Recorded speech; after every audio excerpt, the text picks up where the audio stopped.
विशाल पाटील यांच्या उमेदवारीवरून सध्या सुरू असलेल्या चर्चा आपण पाहतोय। सांगलीतून विश्वजित कदम यांची ही पत्रकार परिषद आज कुठल्या प्रकारचा निर्णय घेण्यात आलेला आहे का?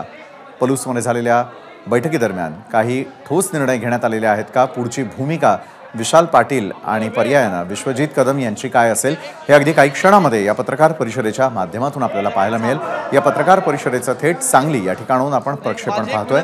एबीपी माझा सांगली जिल्ह्यातील तमाम वृत्तपत्रांचे प्रतिनिधी, वृत्तवाहिन्यांचे प्रतिनिधी आज मी आपल्या सर्वांचं स्वागत करत आहे।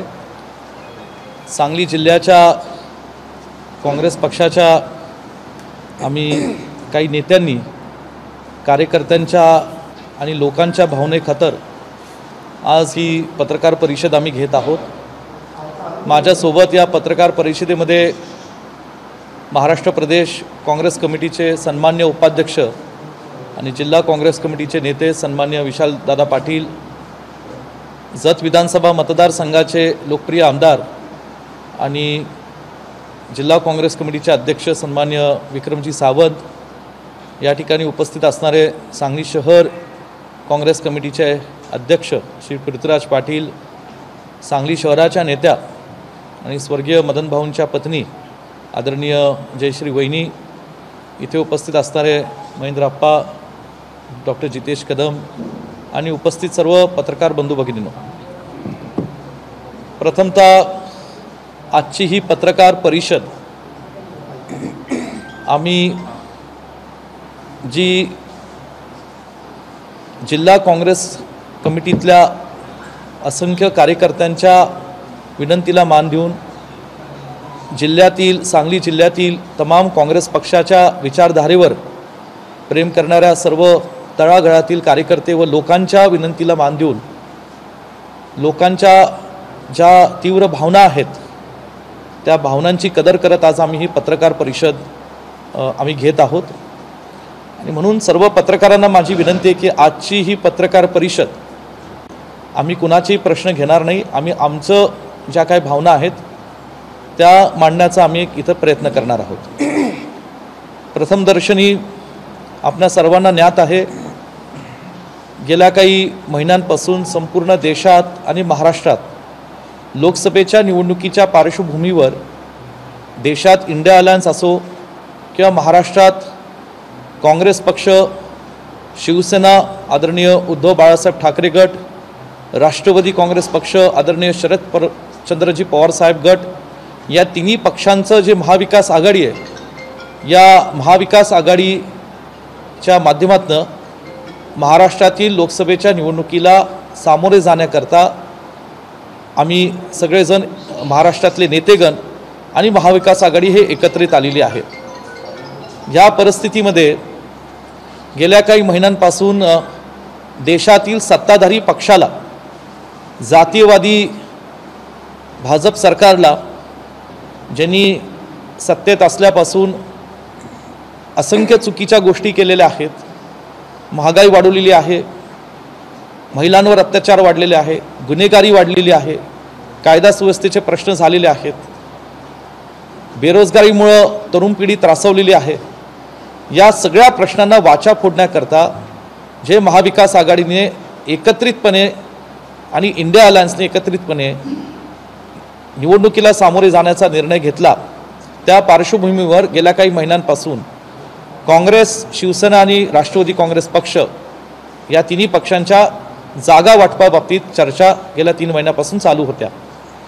आपल्या सर्वांना ज्ञात आहे की ही जागा वाटप चर्चा चालू झाल्यापासून सातत्याने काँग्रेस पक्ष आणि काँग्रेस पक्षातील आम्ही सांगली जिल्ह्यातील तमाम कार्यकर्ते, सांगली जिल्ह्याचा काँग्रेस पक्ष, सांगली जिल्ह्याच्या काँग्रेस पक्षाचा इतिहास पाहता आणि सांगली जिल्हा हा काँग्रेस पक्षाचा स्वातंत्र्यापासून बालेकिल्ला राहिलेला आहे हे सर्वांना ज्ञात आहे। अशा परिस्थितीत ही जागा काँग्रेस पक्षाला मिळावी यासाठी आम्ही सर्व आमदार असो, आम्ही या ठिकाणी जिल्ह्यातील काँग्रेस पक्षाचे पदाधिकारी असो, जिल्ह्यातील तमाम कार्यकर्ते असो, आम्ही सगळेजण सांगली जिल्ह्यातील तमाम लोकांच्या भावना या आम्ही राज्यातील आमच्या पक्षश्रेष्ठीपर्यंत आणि दिल्लीतील काँग्रेस पक्षाच्या पक्षश्रेष्ठीपर्यंत पोहोचण्याचा आम्ही मनापासून प्रयत्न केलेला आहे। ज्या ज्या बैठका आमच्या मुंबईत राज्यातील पक्षनेत्यांसोबत झाल्या त्या बैठकांमध्ये आदरणीय नाना पटोले साहेब, राज्याचे काँग्रेस पक्षाचे प्रांताध्यक्ष, आदरणीय बाळासाहेब थोरात, विधिमंडळाचे आमचे नेते काँग्रेस पक्षाचे, आदरणीय पृथ्वीराज चव्हाण साहेब आणि इतर काही नेते मंडळी ही राज्यातील ज्येष्ठ मंडळी उपस्थित होते। दिल्लीतील अखिल भारतीय काँग्रेस कमिटीचे राष्ट्रीय अध्यक्ष आदरणीय मल्लिकार्जुन खरगे साहेब असतील, ज्येष्ठ नेते आदरणीय के.सी. वेणुगोपालजी साहेब असतील आणि ज्येष्ठ नेते आणि महाराष्ट्राचे प्रभारी आदरणीय रमेश चन्नीतलाजी असतील, या सगळ्या नेत्यांना जिल्ह्यातील काँग्रेस पक्षाचे आम्ही सर्व कार्यकर्ते नेतेगण सातत्याने गेल्या काही महिन्यांपासून भेटत गेलो आणि सांगली जिल्ह्याची लोकसभेची जागा ही काँग्रेस पक्षाची असावी, काँग्रेस पक्षाला ती लढायला मिळावी आणि काँग्रेस पक्षाने ती लढायला सक्षम आहे, समर्थ आहे, ही भावना आम्ही सातत्याने मांडली। त्याचं साधं कारण म्हणजे या लोकसभा मतदारसंघामध्ये 2 काँग्रेस पक्षाचे एक आमदार आहेत महाविकास आघाडीचे, एक स्वर्गीय आर आबार पाटील साहेबांच्या पत्नी आदरणीय सुमन वहिनी या राष्ट्रवादी काँग्रेस पक्ष शरदचंद्रजी पवारसाहेब गटाचे आमदार आहेत आणि स्थानिक स्वराज्य संस्थांमध्ये अनेक ठिकाणी काँग्रेस पक्षाचे या ठिकाणी पदाधिकारी काम करत आहेत। अनेक ग्रामपंचायतींमध्ये आज काँग्रेस पक्षाच्या विचारधारेला मानणारे आज मोठ्या प्रमाणात ग्रामपंचायत सदस्य सरपंच काम करत आहेत आणि ही काँग्रेस पक्षाची एक मजबूत बाजू या ठिकाणी असल्यामुळे आम्ही सातत्याने पक्षश्रेष्ठींना काँग्रेस पक्षाची मागणी केली।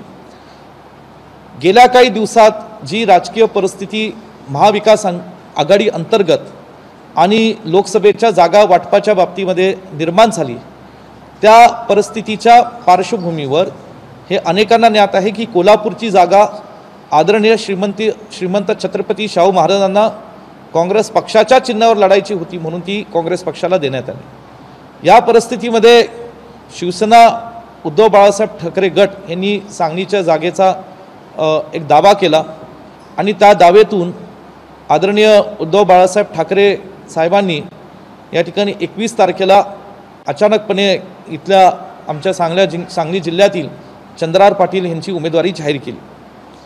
तदनंतर सुद्धा यामध्ये आमचे राज्यातले नेते आदरणीय थोरात साहेब असतील, आदरणीय नाना पटोले साहेब असतील, आदरणीय पृथ्वीराज साहेब असतील की ह्यांनी एक भूमिका घेतली की हा निर्णय थोडासा एकतर्फी होता आणि तो महाविकास आघाडीतल्या घटक पक्षांना विश्वासात घेऊन तो करण्याची आवश्यकता होती।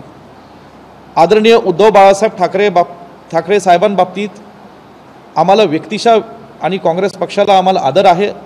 ज्या परिस्थितीतनं आज ते महाराष्ट्रात संघर्षाच्या परिस्थितीतनं राजकारण करतात ह्या बाबतीतही आम्हाला आदर आहे, पण सांगलीचा जो काही राजकीय इतिहास आहे, सांगलीच्या जनतेची आणि काँग्रेस पक्षाच्या कार्यकर्त्यांची जी भावना आहे ती समजून घेऊन जर महाविकास आघाडीने एकत्रित निर्णय घेतला असता तर निश्चितपणे जे काही गेल्या 15 दिवस एक परिस्थिती निर्माण झाली होती ती कदाचित परिस्थिती निर्माण झाली नसती। हे बोलता आम्ही गेले 15-20 दिवससुद्धा सातत्याने काँग्रेस पक्ष श्रेष्ठींकडे आणि महाविकास आघाडीच्या नेत्यांकडे आम्ही विनंती केली, मागणी केली या ठिकाणी आज की काँग्रेस पक्षाला ही जागा मिळावी। काल महाविकास आघाडीच्या पत्रकार परिषदेमध्ये ज्या महाराष्ट्रातल्या 48 जागा आहेत त्याचं जागा वाटप जाहीर करण्यात आलं आणि बहुतांशी ठिकाणी मला वाटतं जवळजवळ सर्वच ठिकाणी उमेदवारही जाहीर करण्यात आले।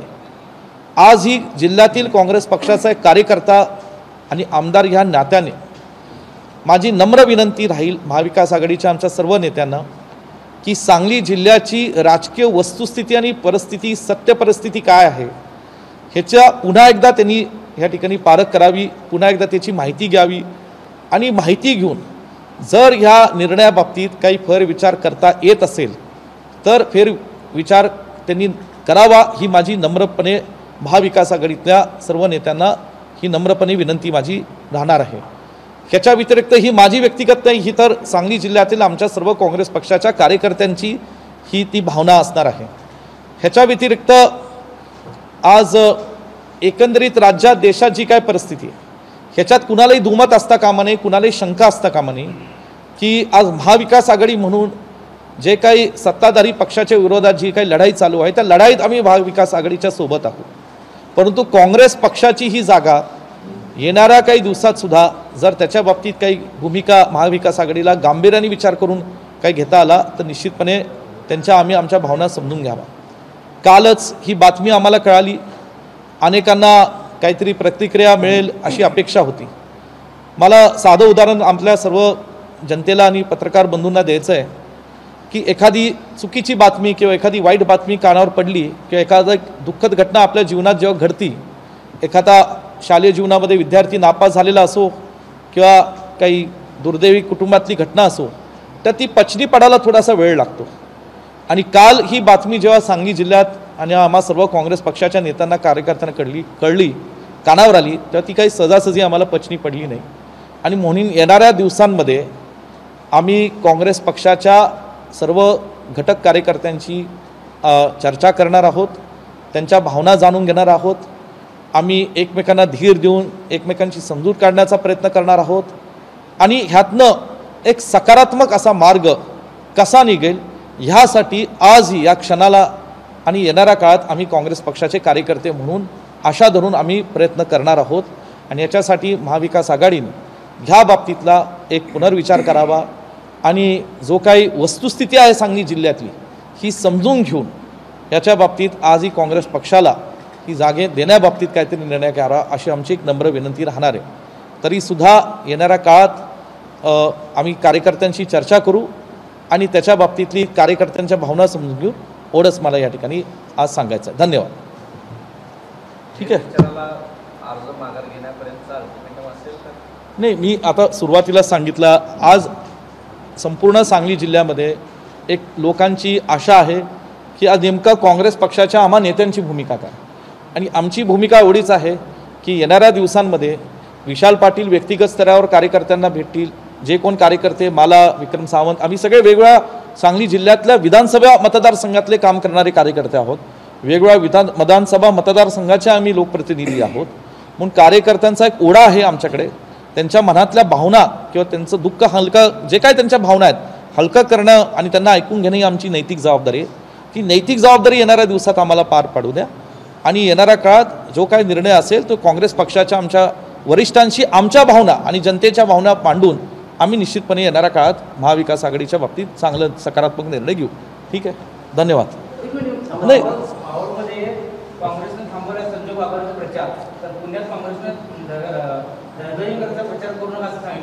पुण्यात काँग्रेसचा नाही, मला ह्याची माहिती नाही, मला त्याची काही कल्पना नाही. ह्याच्या बाबतीमध्ये मी तुम्हाला सांगितलं की अल्टिमेट गोल हा सत्ताधारी पक्षातील जे भाजप सरकार आहे, आज त्यांची जे चुकीचा कारभार केला आहे तो जनतेसमोर मांडून आज त्यांना हद्दपार करायचं आहे. महाविकास आघाडी एकत्र आलेली आहे. आमचा अल्टिमेट गोल काय एकत्रित येण्याचा हा जनतेला माहिती आहे, कार्यकर्त्यांना, तिन्ही पक्षाच्या कार्यकर्त्यांना माहिती आहे. पण एक जिल्ह्याच्या काँग्रेस पक्षाचा कार्यकर्ता आमदार म्हणून मी माझी भावना मांडत आहे आणि तीच आज आमची भावना आहे. कार्यकर्त्यांचं काल बातमी आम्हाला कळालेली आहे आणि काल आणि आजमध्ये काही फक्त अवघ्या 24 तास फक्त झालेले आहेत आणि या 24 तासामध्ये असंख्य कार्यकर्त्यांचा ओढा, गर्दी, कार्यकर्त्यांच्या भावना आम्ही वेगवेगळ्या पद्धतीने त्या ऐकत आहोत, त्या वाचत आहोत आणि त्या भावनांना कदर देणं आमचं नैतिक कर्तव्य आहे. ते कदर देऊन येणाऱ्या दिवसात जे काय आमचं महाविकास आघाडीतलं नैतिक कर्तव्य असेल ते आम्ही कार्यकर्त्यांना विश्वासात घेऊन नेत्यांशी चर्चा करून आम्ही निश्चितपणे पार पाडू. धन्यवाद. थँक्यू. धन्यवाद. झालं. तर सांगलीमध्ये विश्वजित कदम यांनी भूमिका व्यक्त केलेली आहे. एबीपी माझा, उघडा डोळे बघा नीट.